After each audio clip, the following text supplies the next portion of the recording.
Hi అండి. అందరికీ నమస్కారం. అందరూ బాగున్నారా? మీరందరూ కూడా అష్టైశ్వర్యాలతో సంతోషంగా ఉండాలని మనస్ఫూర్తిగా కోరుకుంటున్నాను. థంబ్‌నెయిల్ చూసే ఉంటారు కదండీ! ఈసారి మా ఇంట్లో నేను వినాయక చవితి పూజను ఎలా చేసుకున్నానో, అలాగే నాకు తోచినంతలో సెపరేట్‌గా పీఠం పెట్టి మండపాన్ని పూలతో అందంగా అలంకరించుకున్నాను. దీనికి సంబంధించిన షార్ట్ వీడియోనైతే నేను దీనితో పాటే అప్లోడ్ చేస్తానండి. చూడని వారు ఎవరైనా ఉంటే అది కూడా చూసేయండి. చాలామంది వీడియోని చూస్తున్నారు కానీ సబ్స్క్రైబ్ చేసుకోవడం లేదు. నా నుండి కోరే ఒకే ఒక్క రిక్వెస్ట్ ఏంటంటే, చూసే ప్రతి ఒక్కరూ కూడా ఛానల్ని సబ్స్క్రైబ్ చేసుకొని వీడియోని లైక్ చేసి నన్ను మరింత ముందుకు నడుపుతారని కోరుతున్నాను. మీరు ఇచ్చే సపోర్టునే నాకు ఎనర్జీ లాంటిదండి. దాని వలన మరెన్నో మంచి వీడియోలను మీ ముందుకు తీసుకురాగలుగుతాను. ఇక పూజలోకి వెళితే, పీట మీద ఒక రెడ్ క్లాత్ వేసి దాని మీద 3 సార్లు మన దోసిలితో బియ్యాన్ని పోయాలండి. అలాగే బియ్యం పైన గంధం కుంకుమ బొట్టు పెట్టిన తమలపాకునైతే ఉంచానండి. ఇక దానిపైన బోలో గణపతి మహారాజ్కి జై అంటూ మా బొజ్జ గణపయ్యను కూర్చోబెట్టాను. చూశారు కదండి, ఇక్కడ మా బొజ్జ గణపయ్య ఎంత అందంగా ముద్దుగా ఉన్నాడో. తర్వాత వినాయకుడికి గంధం కుంకుమతో బొట్టు పెట్టాను. అలాగే పూలమాలని గణేశుడికి అలంకరించాను. పూజకి కావలసిన అన్నిటినీ కూడా సిద్ధం చేసుకొని ముందుగానే పక్కన ఉంచుకోవాలండి. తర్వాత దీపారాధన చేసి దీపానికి బొట్టు పెట్టి పూలను అక్షింతలను దీపానికి సమర్పించి నమస్కరించుకున్నాను. తర్వాత ఎంతో సువాసన భరితమైన అగరవత్తులను వెలిగించి స్వామివారికి చూపించాను. అలాగే ధూపాన్ని కూడా సమర్పించాను. మనం ఏ వ్రతాన్ని ఆచరించినా ముందుగా పసుపు గణపతిని చేసుకొని పూజించిన తర్వాతనే పూజని ప్రారంభిస్తాం కదండి. అలాగే ఇక్కడ కూడా ముందుగా పసుపు గణపతిని అలాగే గౌరీదేవిని ఇద్దరిని కలిపి పూజించిన తర్వాతనే మిగతా పూజనైతే ఆచరించాలి. అందుకే ఇక్కడ నేను పసుపుతో చేసిన గణపతిని అలాగే గౌరీదేవిని చేసుకొని వినాయకుడి ముందు ఒక చిన్న పీట పెట్టి దానిపై తమలపాకును ఉంచి అందులో పసుపుతో చేసిన గణపతిని మరియు గౌరీదేవిని పెట్టుకున్నాను. ఇక్కడ బొట్టు చూశారు కదండి, గణేశుడికి మాత్రం తల మీద బొట్టు పెట్టాలండి. అలాగే గౌరీదేవికి మాత్రం నుదుటి మీద బొట్టునైతే పెట్టాలి. పసుపు గణపతి దగ్గర పూలను ఉంచి ధూపదీప నైవేద్యాన్ని సమర్పించి పూజను చేసుకున్నాను. తర్వాత స్వామివారికి షోడశోపచారాలతో పూజనైతే నిర్వర్తించాను. ముందుగా ఆచమనం చేసుకున్నాను. ఓం కేశవాయ నమః, ఓం నారాయణాయ నమః, ఓం మాధవాయ నమః అంటూ ఉద్దరినితో నీటిని తీసుకొని కుడి చేతిలో వేసుకొని తీర్థంలా స్వీకరించాలి. తర్వాత మిగతా నామాలను కూడా చదువుకోవాలి.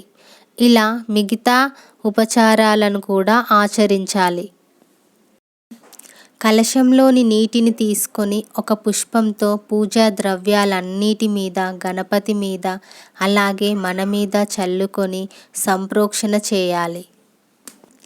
ఇప్పుడు మనం పత్రి పూజను నిర్వర్తించాలి. అంటే స్వామివారికి 21 రకాల పత్రులతో పూజను చేయాలి. ఇప్పుడున్న పరిస్థితుల్లో 21 రకాల పత్రి దొరకడం చాలా కష్టం. కానీ మన దగ్గర ఉన్న కొన్నింటినైనా సరే ఆ బొజ్జ గణపయ్యకు సమర్పిస్తే వినాయకుడు సంతృష్టి చెంది తప్పకుండా మన కోరికలను నెరవేరుస్తాడు. ఇక్కడ నేను తీసుకొచ్చిన కొన్ని పత్రిలనైతే స్వామివారికి సమర్పిస్తున్నాను. ఒక్కో పత్రిని తీసుకొని దాని నామాన్ని చదువుతూ వినాయకుడు ముందుంచి నమస్కరించుకోవాలి. ఓం ఉమాపుత్రాయ నమః బిల్వపత్రం పూజయామి. ఓం గజాననాయ నమః ధూర్వాయుగ్మం పూజయామి. ఓం లంబోదరాయ నమః బదరీపత్రం పూజయామి. ఇలా మిగతా అన్ని పత్రిల నామాలను చదువుకొని స్వామివారికి నమస్కరించుకోవాలి.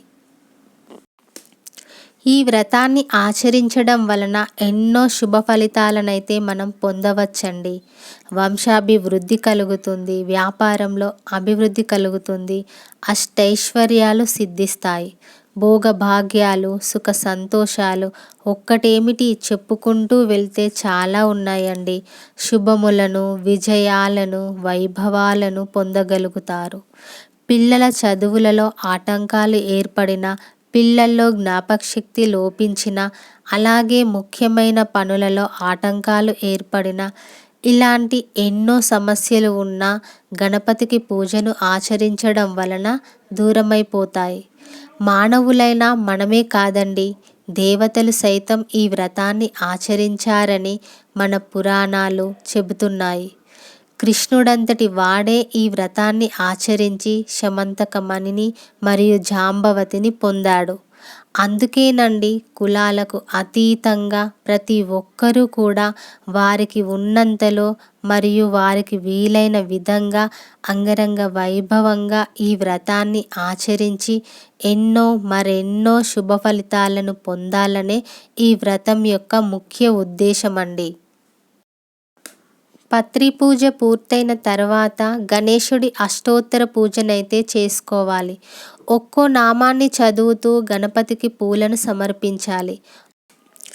ఓం గజాననాయ నమః, ఓం గణాధ్యక్షాయ నమః, ఓం విఘ్నరాజాయ నమః, ఓం వినాయకాయ నమః, ఓం ద్వైమాతురాయ నమః. ఒకవేళ పుష్పాలు లేకపోతే అక్షింతలను కూడా ఉపయోగించవచ్చు. నేనైతే ఇక్కడ అష్టోత్తర పూజకి పుష్పాలనే సమర్పించానండి. ఒక్కో నామాన్ని చదువుతూ ఒక్కో పుష్పాన్ని వినాయకుడి ముందు ఉంచి నమస్కరించుకున్నాను. ఇక పూజ పూర్తయిన తర్వాత చేతిలో అక్షింతలు తీసుకొని కథని చదువుకున్నాను. కథ పూర్తయిన తర్వాత అక్షింతలని తల మీద వేసుకొని వినాయకుడికి నమస్కరించుకున్నాను. ఆ తర్వాత కొబ్బరికాయను కొట్టి స్వామివారికి సమర్పించాను. వినాయకుడిని భోజన ప్రియుడంటారు. తనకి ఉండ్రాళ్ళు, మోదకాలు, పాయసం, లడ్డూలు అన్న చాలా ఇష్టం. అందుకే కుదిరినంతలో నైవేద్యాలను చేసి గణపతికి సమర్పించడం వలన గణపతి చాలా సంతృష్టి చెందుతాడు.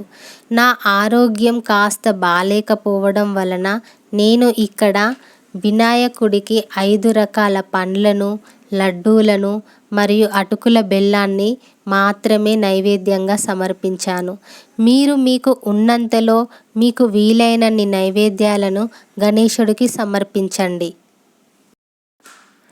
చివరిగా నేతిలో వత్తులను తడిపి పంచహారతితో వినాయకుడికి మంగళహారతిని ఇచ్చాను. ఇక ఇదండి మా ఇంటి వినాయక చవితి వ్రతం. నేనైతే ఇలా జరుపుకున్నాను. మీరందరూ కూడా ఎలా చేసుకున్నారో నాకు కామెంట్లో తెలియజేయండి. తప్పకుండా రిప్లై ఇస్తాను. వీడియో నచ్చితే లైక్ చేయడం మర్చిపోకండి. మరో మంచి వీడియోతో మళ్ళీ కలుస్తాను. నమస్తే.